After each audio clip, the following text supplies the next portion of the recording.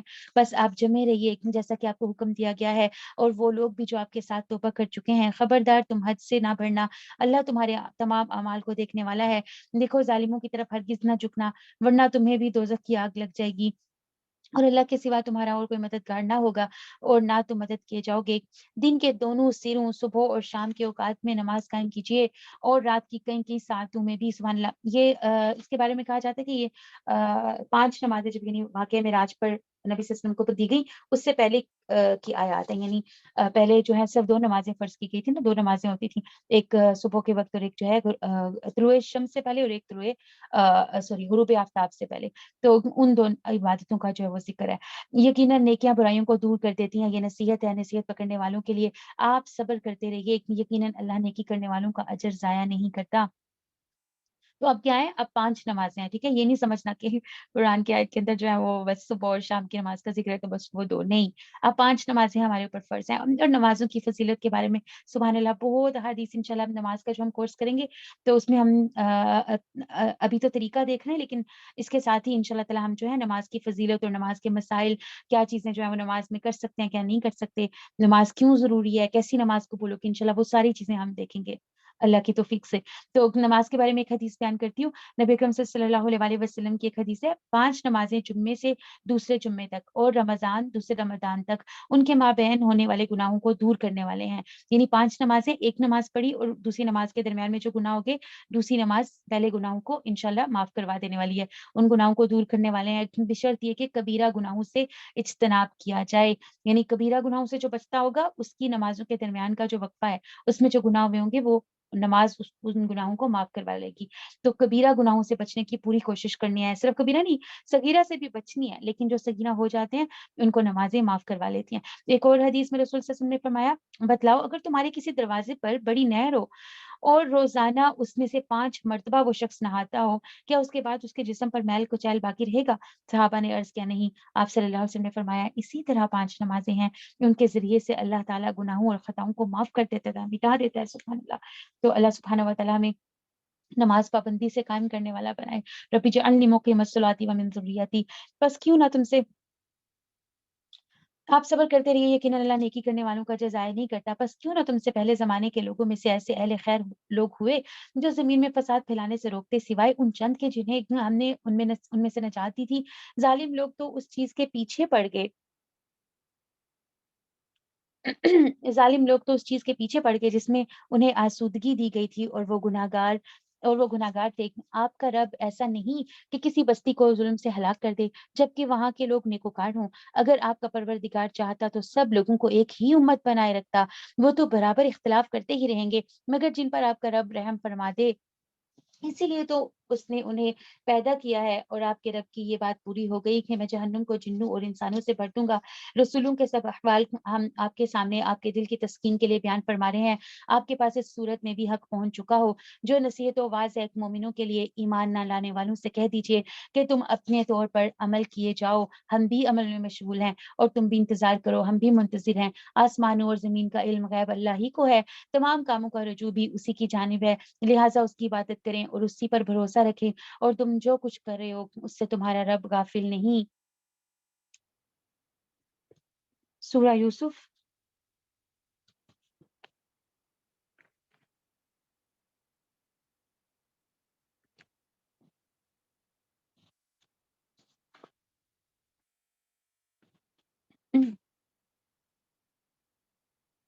بسم اللہ الرحمن الرحیم۔ کوئی تلاوت کے لیے موجود ہے؟ تلاوت کریں گے کوئی سورہ یوسف کی پہلی 3 آیات کی؟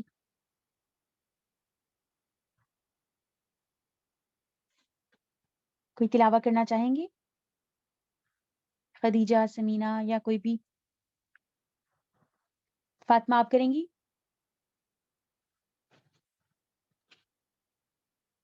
منزہ ہیں کوئی بھی جو تلاوت کرنا چاہے؟ جی، امرین آپ آ جائیں، مائک آن کریے اور پہلی 2 آیات کی تلاوت کریے۔ مائک آپ کا آن۔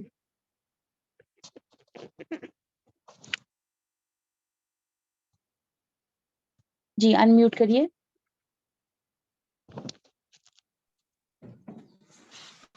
اعوذ باللہ من الشیطان الرجیم، بسم اللہ الرحمن الرحیم، الف لام را، تلک آیات الکتاب المبین، انا انزلناہ قرآنا عربيا لعلكم تعقلون، نحن نقص عليك أحسن القصص بما أوحينا إليك هذا القرآن وإن كنت من قبله لمن الغافلين۔ جزاک اللہ خیر، جزاک اللہ خیر، بارک اللہ فیکی۔ اعوذ باللہ من الشیطان الرجیم بسم اللہ الرحمن الرحیم الف لام را تلک آیات الکتاب المبین انا انزلناه قرآنا عربیا لعلکم تعقلون۔ الف لام را، یہ روشن کتاب کی آیتیں ہیں، یقیناً ہم نے اس کتاب کو عربی قرآن بنا کر نازل فرمایا ہے تاکہ تم سمجھ سکو۔ ہم آپ کے سامنے بہترین بیان پیش کرتے ہیں اس قرآن سے جو ہم نے آپ کی جانب وحی کے ذریعے نازل کیا ہے، اور یقیناً آپ اس سے پہلے بے خبروں میں سے تھے۔ جب یوسف علیہ السلام نے اپنے باپ سے ذکر کیا کہ ابا جی، میں نے 11 ستاروں اور سورج چاند کو خواب میں دیکھا ہے کہ وہ سب مجھے سجدہ کر رہے ہیں، سبحان اللہ۔ تو یہاں سے اب جو ہے حضرت یوسف علیہ السلام کے نام پر یہ سورہ ہے۔ حضرت یوسف علیہ السلام کا قصہ جو ہے کا جو واقعہ ہے انتہائی خوبصورت واقعہ ہے، اور اس میں حکمت کے بہت سے پوائنٹس ہیں، آپ نے نوٹ کرنے اپنے پاس کہ آپ نے کیا کیا حکمت جو ہے حضرت یوسف علیہ السلام کی زندگی سے، ان کے واقعے سے جو ہے وہ سیکھی ہے، سبحان اللہ۔ بہت خوبصورت، بہت پیارے پیغمبر ہیں، اور کہا جاتا ہے کہ حسن جو ہے نا، آدھا حسن ان کو عطا کیا گیا تھا۔ تو ان کے اوپر یہ صورت ہے، نہ صرف حسن بلکہ سیرت میں بھی سبحان اللہ محسنین میں سے تھے، بہترین سیرت کے مالک تھے۔ تو کیا کہا جا رہا ہے، حضرت یوسف علیہ السلام جب چھوٹے تھے تو کتنے بھائی تھے؟ یہ ٹوٹل 12 بھائی تھے، 2 یہ لوگ سگے بھائی تھے، اور باقی جو بھائی تھے وہ دوسری مدر سے تھے۔ تو سبحان اللہ 12 بھائی تھے یہ، اور ان کے بارے میں کیا آتا ہے، جب یوسف علیہ السلام نے اپنے باپ سے ذکر کیا، یعنی ایک رات انہوں نے اپنے خواب میں کچھ دیکھا، وہ خواب اپنے والد سے جو وہ بیان کر رہے ہیں، حضرت یعقوب علیہ السلام ان کے والد تھے۔ حضرت یعقوب علیہ السلام کو جو ہے حضرت یوسف علیہ السلام بہت پیارے تھے۔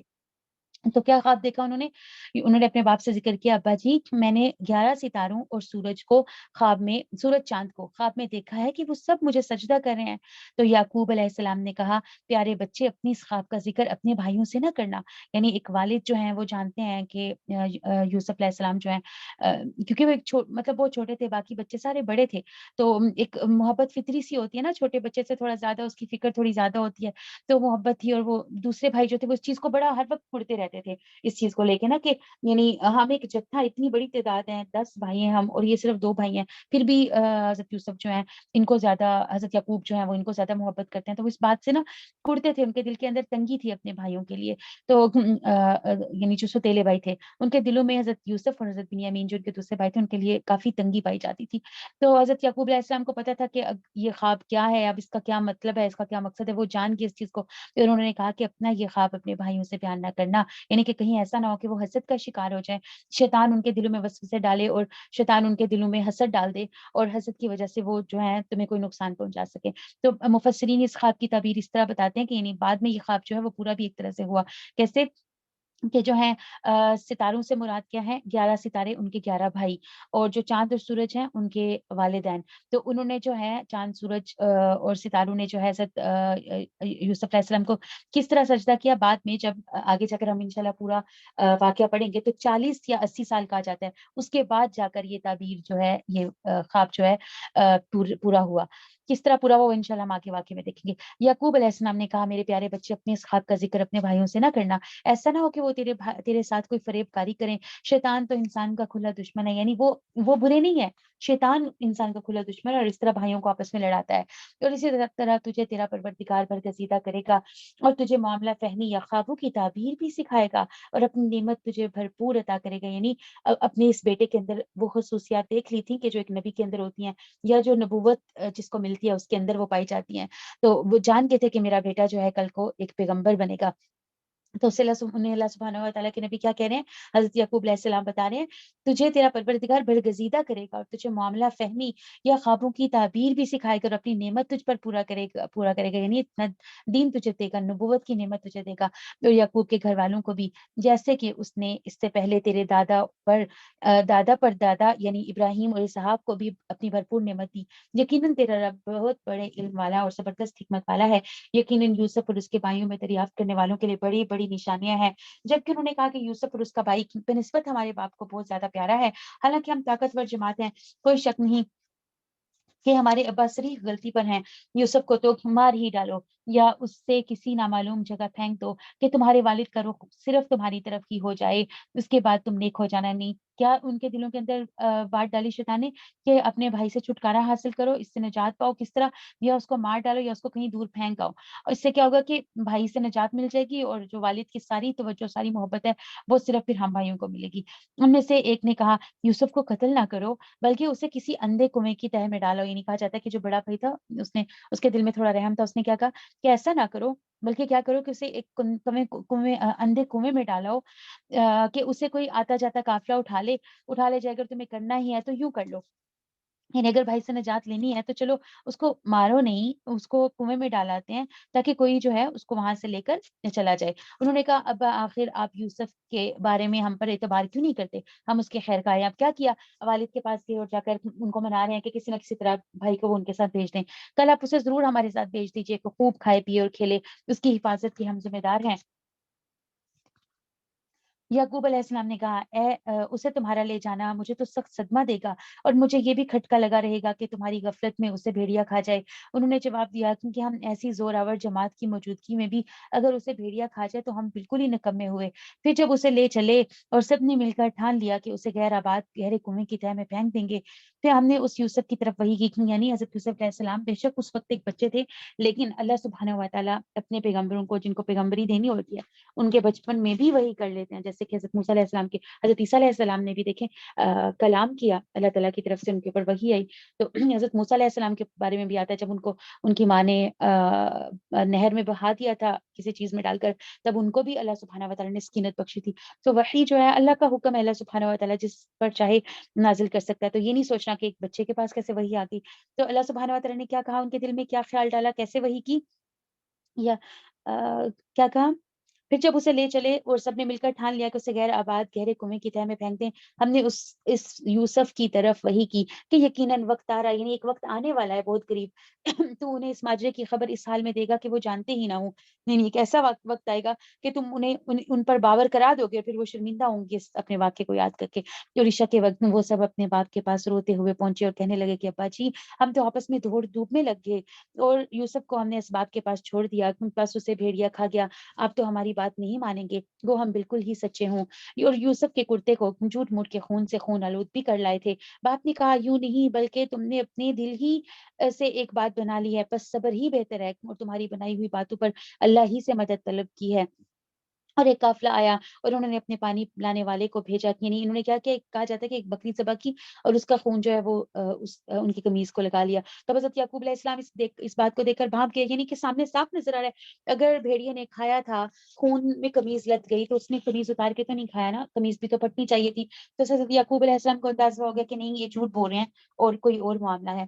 تو اور ایک قافلہ آیا اور انہوں نے اپنے پانی لانے والے کو بھیجا، اس نے اپنا ڈھول لٹکا دیا اور کہنے لگا واہ واہ خوشی کی بات ہے، یہ تو ایک لڑکا ہے۔ انہوں نے اسے مالے نجات قرار دے کر چھپا دیا اور اللہ اس سے باخبر تھا جو وہ کر رہے تھے، اور انہوں نے اسے بہت ہی ہلکی قیمت پر گنتی کے چند درہموں پر ہی بیچ ڈالا۔ وہ تو یوسف کے بارے میں بہت ہی بے رغبت تھے۔ مصر والوں میں سے جس نے اسے خریدا تھا اس نے اپنی بیوی سے کہا کہ اسے بہت عزت و احترام کے ساتھ رکھو، بہت ممکن ہے کہ یہ ہمیں فائدہ پہنچائے یا اسے ہم اپنا بیٹا ہی بنا لیں۔ یوں ہی ہم نے مصر کی سرزمین میں یوسف کا قدم جما دیا کہ ہم اسے خواب کی تعبیر کا کچھ علم سکھا دیں۔ اللہ اپنی ارادے پر غالب ہے لیکن اکثر لوگ بے علم ہوتے ہیں۔ اور جب یوسف علیہ السلام پختگی کی عمر کو پہنچ گئے تو ہم نے اسے قوت فیصلہ اور علم دیا۔ ہم نیک کاروں کو اسی طرح بدلہ دیتے ہیں۔ اس عورت نے جس کے گھر میں یوسف تھے یوسف کو بہلانا پھسلانا شروع کیا کہ وہ اپنے نفس کی نگرانی چھوڑ دے، اور دروازے بند کر کے کہنے لگی لو آ جاؤ۔ پہلے بھائیوں سے آزمائے گئے، پھر اتنی کم قیمت پر بکے، پھر جو ہے ایک اچھا ٹھکانہ ملا ہی تھا کہ وہاں پر ایک نئی آزمائش آ گئی۔ جو عزیز مصر تھا اس کی بیوی جو ہے وہ ان کے اوپر جو ہے فریفتہ ہو گئی اور کہ ان کو برائی کی طرف بلانے لگی۔ کیا کہتی ہے، تو اس عورت نے جس کے گھر میں یوسف تھے یوسف کو بہلانا پھسلانا شروع کیا کہ وہ اپنے نفس کی نگرانی چھوڑ دے، اور دروازے بند کر کے کہنے لگی لو آ جاؤ۔ یوسف نے کہا اللہ کی پناہ وہ میرا رب ہے، مجھے اس نے بہت اچھی طرح رکھا ہے، بے انصافی کرنے والوں کا بھلا نہیں ہوتا، یعنی اتنی عزت مجھے میرے رب نے بخشی ہے، کہاں سے مجھے نکال کر کنویں سے کہاں پہنچا دی، اور میں اتنے اچھے طریقے سے رہ بسر رہا ہوں، میں کیوں اللہ کی ناشکری کر کے گناہ کا کام کروں۔ بے انصافی کرنے والوں کو وہ پسند نہیں کرتا. یعنی انصاف کیا ہے کہ اللہ نے میرے ساتھ اتنا اچھا کیا تو میں بھی اچھا ہی بن کے رہوں. بے انصافی ہے کہ میں اگر غلط کام کروں. تو اس صورت میں یوسف کا، اور بے انصافی یہ بھی ہے کہ میں عزیز مصر نے مجھ پر بھروسہ کیا، مجھے اتنی محبت سے پالا، یعنی کہ مجھے رکھا اپنے پاس، اور میں اسی کی بیوی کے اوپر جو ہے وہ اس طرح غلط کاری کروں. اس صورت میں یوسف کا قصد کیا، اور یوسف اس کا قصد کرتے اگر وہ اپنے پروردگار کی دلیل نہ دیکھتے. سبحان اللہ. یعنی وہ جس طرح سے ان کو دعوت دے رہی تھی، ممکن تھا، عین ممکن تھا کہ ایک نوجوان جو ہے وہ اس غلط کام میں پڑ جاتا، لیکن اللہ سبحانہ و تعالیٰ نے انہیں دلیل دکھا دی. اللہ سبحانہ و تعالیٰ نے ان کو دل کو تھام لیا، اور اللہ سبحانہ و تعالیٰ نے برہان دکھا کر جو ہے آپ علیہ السلام کو برائی سے بچا لیا. یوں ہی ہوا کہ ہم اس سے برائی اور بے حیائی دور کر دیں.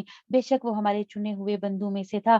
سبحان اللہ. تو اللہ سبحانہ و تعالیٰ نے یوسف علیہ السلام کو اپنا چنا ہوا بندہ بنایا، اور اپنے چنے ہوئے بندوں جن سے اللہ نے کوئی بڑا کام لینا ہوتا ہے، اللہ سبحانہ و تعالیٰ ان کو خود ہی گناہوں سے محفوظ رکھ لیتے ہیں.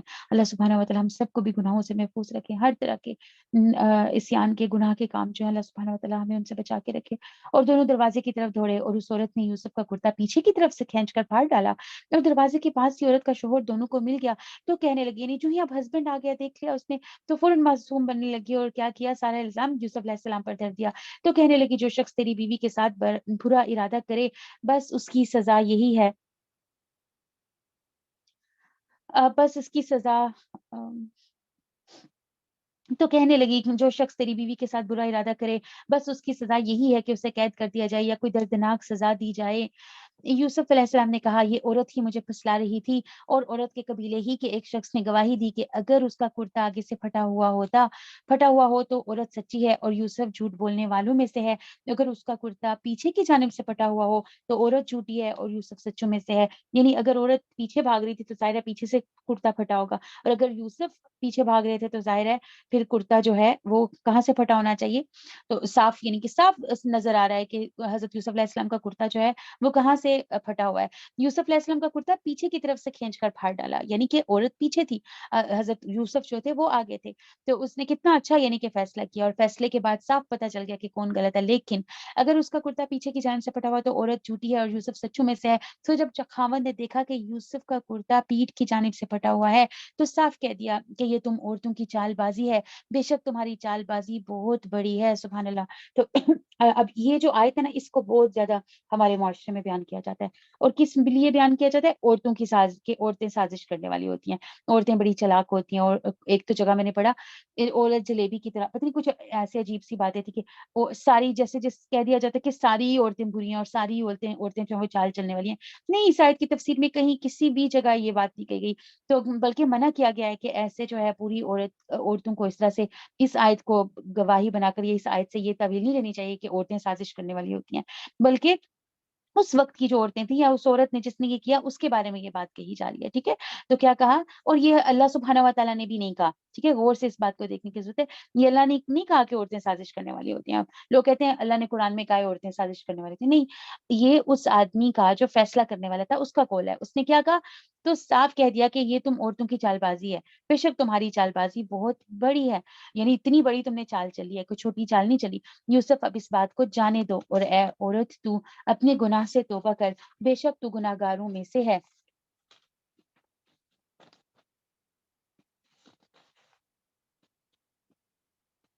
اوکے، ابھی مجھے چیٹ میں نظر آیا کس نے برہان کا سوال پوچھا کہ کیا دلیل آئی تھی، کیا انہوں نے آنکھوں سے کچھ دیکھا تھا، ایسا سوال ہے جی.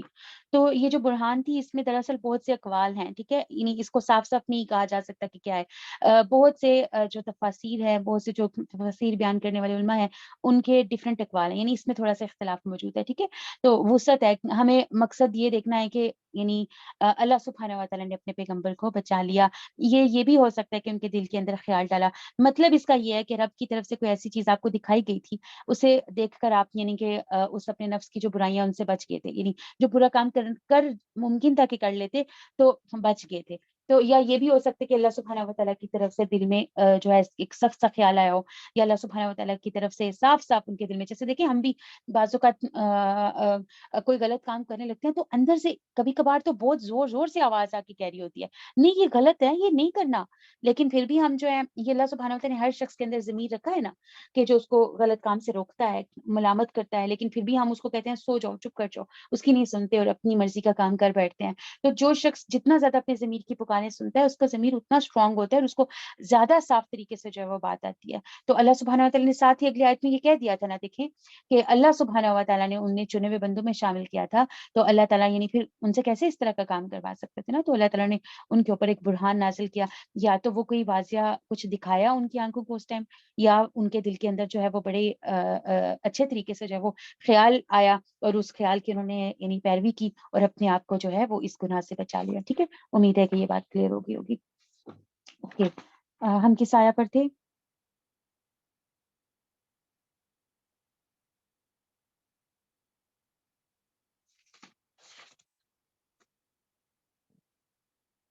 اوکے، چال بازی کی ہم بات کر رہے تھے کہ اللہ سبحانہ و تعالیٰ نے نہیں کہا بلکہ چال بازی کا ذکر کس نے کیا ہے؟ چال بازی کا ذکر جو ہے وہ اس شخص نے کیا ہے جو فیصلہ کر رہا تھا۔ ٹھیک ہے، اوکے۔ یوسف اب اس بات کو جانے دو اور اے عورت تو اپنے گناہ سے توبہ کر، بے شک تو گناہ گاروں میں سے ہے۔ اور شہر کی عورتوں میں چرچا ہونے لگا کہ عزیز کی بیوی اپنے جوان غلام کو اپنا مطلب نکالنے کے لیے اپنا مطلب نکالنے کے لیے بہلانے پھسلانے میں لگی رہتی ہے، اس کے دل میں یوسف کی محبت بیٹھ گئی ہے، ہمارے خیال میں تو وہ صریح گمراہی میں ہے۔ یعنی کہ اگر اسے اپنی یہ فیلنگز رکھنی تھی تو کسی اور کے لیے رکھتی، ایک غلام کے لیے کیوں رکھی ہے؟ اس نے جب ان عورتوں کی پرفریب مکرانہ باتیں سنی تو انہیں بلوا بھیجا اور ان کے لیے ایک مجلس مرتب کی اور ان میں سے ہر ایک کو چھری دے دی اور کہا اے یوسف ان کے سامنے چلے آؤ۔ ان عورتوں نے جب اسے دیکھا تو بہت بڑا جانا، یعنی حضرت یوسف علیہ السلام کے حسن کو دیکھ کر جو ہے وہ حیران رہ گئی، اور ان عورتوں نے جب اسے دیکھا تو بہت بڑا جانا اور اپنے ہاتھ کاٹ لیے، نہیں بجائے اس کے کہ انہیں پتہ ہی نہیں آگے کیا ہے، چھری ہے ہمارے ہاتھوں میں، تو چھری جو ہے وہ اپنے ہاتھوں کے اوپر ہی چلا بیٹھی اور کہا جاتا ہے کہ ان کے ہاتھ جو ہیں کافی خون آلود ہو گئے، اللہ اکبر کبیرہ۔ تو حضرت یوسف علیہ السلام تھے ہی اتنے حسین کہ کہا جاتا ہے حدیث کے اندر موجود ہے کہ حضرت یوسف علیہ السلام کو نصف حسن دیا گیا تھا، یعنی جتنا بھی حسن ہے اس کا نصف حصہ حضرت یوسف علیہ السلام کو سبحان اللہ دیا گیا تھا۔ تو کیا ہوا، ان کے لیے ایک مجلس مرتب کی اور ان میں سے ہر ایک کو چھری دے دی اور کہا اے یوسف ان کے سامنے چلے آؤ۔ ان عورتوں نے جب اسے دیکھا تو بہت بڑا جانا اور اپنے ہاتھ کاٹ لیے اور زبان سے نکل گیا حاشا للہ، یہ انسان تو نہیں، یہ تو یقیناً کوئی بہت ہی بڑا بزرگ فرشتہ ہے، یعنی ہائے قسمت، ہائے یعنی جیسے ہائے ایک نکلتی ہے نا اس طرح نکال کے کہنے لگے کہ یہ کیا، یہ تو کوئی عام انسان نہیں ہے، یہ تو کوئی فرشتہ ہے، کوئی بزرگ ہے۔ اس وقت عزیز مصر کی بیوی نے کہا کہ یہ وہ ہے جس کے بارے میں تم مجھے تانے دے رہی تھی، میں نے ہر جد سے اپنا مطلب حاصل کرنا چاہا لیکن یہ بال بال بچا رہا، اور جو کچھ میں سے کہہ رہی ہوں اگر یہ نہ کرے گا، یعنی اب جب دوبارہ وہ سامنے آ گئے تو پھر سے ایک دفعہ حضرت یوسف علیہ السلام کو جو ہے وہ اپنے جال میں پھنسانے لگے ہیں، پھر دعوت برائی جو ہے وہ ان کو دے رہی ہیں، اور پھر کیا کہہ رہی ہیں، اور ڈرا کر دھمکا کر اب دے رہی ہیں، اور کیا کہہ رہی ہے کہ اگر یہ نہ کرے گا تو یقیناً یہ قید کر دیا جائے گا اور بے شک یہ بہت ہی بے عزت ہوگا۔ یوسف علیہ السلام نے دعا کی کہ اے میرے پروردگار، جس بات کی طرف یہ عورتیں مجھے بلا رہی ہیں اس سے تو جیل خانہ ہی مجھے پسند ہے، اگر تو نے ان کے مکر و فریب مجھ سے دور نہ کر دیے تو میں ان کی طرف مائل ہو جاؤں گا اور بالکل نادانوں میں سے ہو جاؤں گا۔ سبحان اللہ۔ تو دیکھیں گناہ کو اتنا حقیر جانا اور اس کے بدلے میں جیل میں رہ لینا، قید پسند کر لی، سبحان اللہ، اور کتنے سال جو ہے وہ قید کے اندر، یعنی اتنے ایک مطلب پائے کا پیغمبر ہے اور وہ ضائع ہو رہا ہے ایک جیل کے اندر، سبحان اللہ۔ تو اس سے کتنی سیکھنے کی بات ہے، یعنی پاکیزہ رہنا، پاکیزگی اختیار کرنا اور برائی سے بچنا، مطلب کتنی بڑی بات ہے کہ اس کے لیے قید منظور کر لی، سبحان اللہ۔ تو یوسف علیہ السلام نے اپنے دل میں جو ہے وہ دعا کی، اور اس وقت دیکھیں وہ اپنی زبان سے کچھ نہیں کہہ رہے لیکن دل میں دعائیں کر رہے ہیں، اور دعا اتنا بڑا ہتھیار ہوتی ہے کہ آپ کے پاس کچھ بھی نہیں، آپ مطلب آپ کے پاس کوئی اسباب نہیں ہے لیکن ایک دعا کی طاقت تو ہے نا، تو دعا مومن کا ہتھیار ہوتی ہے۔ دعائیں مانگنی چاہیے اللہ سبحانہ و تعالیٰ سے، جیسی بھی سچویشن ہو، ہم بالکل اکیلے کر دیے جائے تب بھی ہمیں اپنے رب کے ساتھ جڑ کر دل ہی دل میں جو ہے وہ دعائیں مانگنی چاہیے، اور اللہ سبحانہ و تعالیٰ دعاؤں کو سننے والا ہے، وہ تکلیفوں میں ہمیں بہترین حل دے گا، وہ ہماری حفاظت کرے گا، ہمیں بچائے گا انشاءاللہ عز و جل۔ تو ایک حدیث میں آتا ہے، دیکھیں ان کی پاکیزگی کے دعوت دیا اس نے، لیکن پھر بھی برائی کو پسند نہیں کیا۔ تو ایک حدیث میں آتا ہے کہ اللہ سبحانہ و تعالیٰ 7 آدمی کو قیامت کے دن اپنے سائے میں جگہ عطا فرمائیں گے۔ اللہ سبحانہ و تعالیٰ ہمیں بھی اپنے ان لوگوں میں شامل کرے جن کو اپنے سائے میں جگہ عطا فرمائیں گے۔ ان میں سے ایک وہ شخص ہے جسے ایک ایسی عورت دعوت گناہ دے جو حسن و جمال سے بھی آراستہ ہو اور جاہ و منصب کی بھی حامل ہو، یعنی صرف عام عورت نہ ہو کہ خوبصورت ہے، بلکہ ایک منصب بھی رکھتی ہو اور مطلب اس کی طاقت چلتی ہو، اس کا زور چلتا ہو، لیکن وہ اس کے جواب میں یہ کہہ دے کہ میں تو اللہ سے ڈرتا ہوں۔ تو ایسے شخص کو اس برائی سے بچنے کی وجہ سے سبحان اللہ کہ جب یعنی وہ کر گزرتا تو کوئی اس کو روک نہیں سکتا تھا، تو اس نے پھر بھی اپنے نفس کو روک لیا۔ تو ایسے شخص کو قیامت کے دن اللہ سبحانہ و تعالیٰ اپنے سائے میں جگہ دیں گے۔ اس کے رب نے اس کی دعا قبول کر لی اور ان عورتوں کے داؤ پیچ اس سے پھیر دیے، یقیناً وہ خوب سننے والا، خوب جاننے والا ہے۔ پھر ان تمام نشانیوں کے دیکھ لینے کے بعد بھی انہیں یہی مصلحت معلوم ہوئی کہ یوسف کو کچھ مدت کے لیے قید خانے میں رکھیں۔ اس کے ساتھ ہی 2 اور جوان بھی جیل خانے میں داخل ہوئے۔ ان میں سے ایک نے کہا کہ میں نے خواب میں اپنے آپ کو شراب نچوڑتے دیکھا ہے، اور دوسرے نے کہا کہ میں نے اپنے آپ کو دیکھا ہے کہ میں اپنے سر پر روٹی اٹھائے ہوئے ہوں جسے پرندے کھا رہے ہیں، ہمیں اس کی تعبیر بتائیے، ہمیں تو آپ خوبیوں والے شخص دکھائی دیتے ہیں۔ یعنی اتنا خوبصورت اخلاقی حسن تھا ان کے پاس کہ کوئی بھی دیکھے گا تو متاثر ہو جائے گا۔ اور پھر ان آدمیوں نے ان سے اپنا جو ہے اپنے خواب بیان کیے اور ان کو احسان کرنے والا، لیکن محسنین، بار بار حضرت یوسف علیہ السلام کے لیے محسنین کا لفظ آئے گا۔ یوسف نے کہا تمہیں جو کھانا دیا جاتا ہے اس کی تمہارے پاس پہنچنے سے پہلے ہی میں تمہیں اس کی تعبیر بتلا دوں گا، یہ سب اس علم کی بدولت ہے جو مجھے میرے رب نے سکھایا ہے۔ سبحان اللہ، یعنی کہ علم کو اپنی طرف سے کوئی بڑی چیز نہیں سمجھا کہ میرے پاس ہے، اچھا میں بتاؤں گا میرے پاس کیونکہ بڑا علم ہے تو میں تمہیں جواب دوں گا، فوراً اس کو اللہ کے ساتھ جوڑ دیا۔ سبحان اللہ، اللہ سبحانہ و تعالیٰ کا تعارف پیش کیا کہ یعنی جو علم مجھے اللہ نے دیا ہے میری بدولت نہیں بلکہ میرے رب نے مجھے سکھایا، تو میں تمہیں اس علم کی بدولت، اس اللہ کے سکھائے ہوئے کی بدولت میں تمہیں ان سوالوں کے جواب ضرور دوں گا۔ میں نے لوگوں کا مذہب چھوڑ دیا ہے جو اللہ پر ایمان نہیں رکھتے اور آخرت کے بھی منکر ہیں، اور ساتھ ہی یہ بھی بتا دیا کہ ایک دعویٰ کا کام بھی کر دیا ان کے بھی ذہنوں کے اندر، ان کے بھی، کیونکہ وہ بھی ضرورت مند تھے، ان کو اپنے خواب کی تعبیر معلوم کرنی تھی، تو ان کے سامنے بھی ایک جو ہے اللہ کی دعوت پیش کر دی، ایک اچھے دین کا، ایک خالص دین کا، ایک سچے دین کا منظر پیش کر دیا، اور کیا کہا، میں نے ان لوگوں کا مذہب چھوڑ دیا ہے جو اللہ پر ایمان نہیں رکھتے اور آخرت کی بھی منکر ہیں، میں اپنے باپ دادوں کے دین کا پابند ہوں، یعنی ابراہیم و اسحاق اور یعقوب کے دین کا۔ ہمیں ہرگز یہ سزاوار نہیں کہ ہم اللہ کے ساتھ کسی کو بھی شریک کریں، ہم پر اور تمام لوگوں پر اللہ کا یہ خاص فضل ہے، لیکن اکثر لوگ ناشکری کرتے ہیں۔ سبحان اللہ، اے میرے قید خانے کے ساتھی، لیکن دیکھیں جس سے محبت ہوتی ہے نا اس کا تعارف بندے کا دل کرتا ہے جہاں موقع ملے وہاں اپنے رب کا تعارف پیش کرے اور لوگوں کو اپنے رب سے جوڑے۔ جس سے بھی ہمیں محبت ہوتی ہے دل کرتے ہے نا اس کا تذکرہ کریں، کہیں بیٹھے مجلس میں دیکھیں کچھ لوگ یا تو اپنے بچوں کا ذکر کرتے رہیں گے یا اپنے شوہر کا ذکر کرتے رہیں گے، اپنی بیوی کا ذکر کرتے رہیں گے، یعنی جن سے محبت ہوتی ہے ان کا دل کرتا ہے کہ آپ ان کے بارے میں بات کرو، تو ان کی محبت جو تھی اس کا محور تو اللہ رب العزت تھا۔ تو ایسے موقع پر بھی دیکھیں اللہ رب العزت کا ذکر جو ہے وہ پیش کر رہے ہیں۔ اے میرے قید خانے کے ساتھیوں، کیا متفرق کہیں ایک پروردگار بہت بہتر ہے یا ایک اللہ زبردست طاقتور زیادہ بہتر ہے؟ اس کے سوا تم جن کی پوجا پاٹ کر رہے ہو وہ سب نام ہی نام ہے جو تم نے اور تمہارے باپ دادوں نے خود ہی کر لیے ہیں، اللہ نے ان کی کوئی دلیل نازل نہیں فرمائی، فرما برائی صرف اللہ ہی کی ہے، اس کا فرمان ہے کہ تم سب سوائے اس کے کسی اور کی عبادت نہ کرو، یہی دین درست ہے، لیکن اکثر لوگ نہیں جانتے۔ سبحان اللہ، ایک لمحے کے لیے شکوہ زبان پر نہیں آیا کہ اللہ تعالیٰ میرے ساتھ یہ کیا جا رہا ہے، پہلے مجھے میرے بھائیوں نے میرے باپ سے دور کر دیا، مجھے کنویں میں پھینک دیا، پھر میری قیمت لگائی گئی، چند سکوں کے عوض مجھے بیچ دیا گیا، اور پھر مجھے جو ہے وہ میرے ساتھ اس طرح کا الزام لگا، میرے ساتھ اس طرح کا معاملہ پیش آیا، اور پھر اوپر سے مجھے جیل بھی ڈال دیا گیا، تو میرے ساتھ اتنا برا کیوں ہو رہا ہے؟ ایک دفعہ بھی شکوہ نہیں لائے۔ اور دیکھیں ہمیں اگر ہم دین کا کام کر رہے ہو نا، یا کوئی چلے چھوٹی سی نیکی اپنی ذات میں کر رہے ہوں اور ہمیں اس کا اجر نہ ملے تو فوراً نیکی کو چھوڑ کر بیٹھ جاتے ہیں، تھک کر بیٹھ جاتے ہیں، میری تو تعریف ہی نہیں ہوتی، مجھے تو آگے نہیں کیا جاتا، میری تو واہ واہی نہیں ہو رہی، میرا تو نام ہی نہیں، میری تو کوئی بات ہی نہیں مانتا، مجھے تو اہمیت ہی نہیں دی جاتی، میری تو رائے کو نہیں اہمیت دی جاتی، میرے تو مشورے کو نہیں سنا جاتا، بس میں آج کے بعد کام نہیں کروں، میں بس اب نہیں، میں بہت ہو گیا۔ سبحان اللہ، ہم کتنی جلدی تھک کر بیٹھ جاتے ہیں، اور یہاں تو کچھ ابھی تک مطلب کچھ ایسا ملا ہی نہیں ہے، بلکہ شکوہ کر سکتے تھے، شکوے کی گنجائشیں موجود ہیں، لیکن ایک لمحے کے لیے شکوہ نہیں کیا، بجائے شکوے کے سبحان اللہ کیسے نہیں محسنین ان کا نام ہونا چاہیے، کیسے محسن نام نہیں ہونا چاہیے، ایک دفعہ بھی شکوے کی بجائے اللہ سبحانہ و تعالیٰ کا بہترین تعارف جو ہے دلائل کے ساتھ خوبصورتی کے ساتھ بیان کر رہے ہیں اور دعویٰ کا کام کر رہے ہیں۔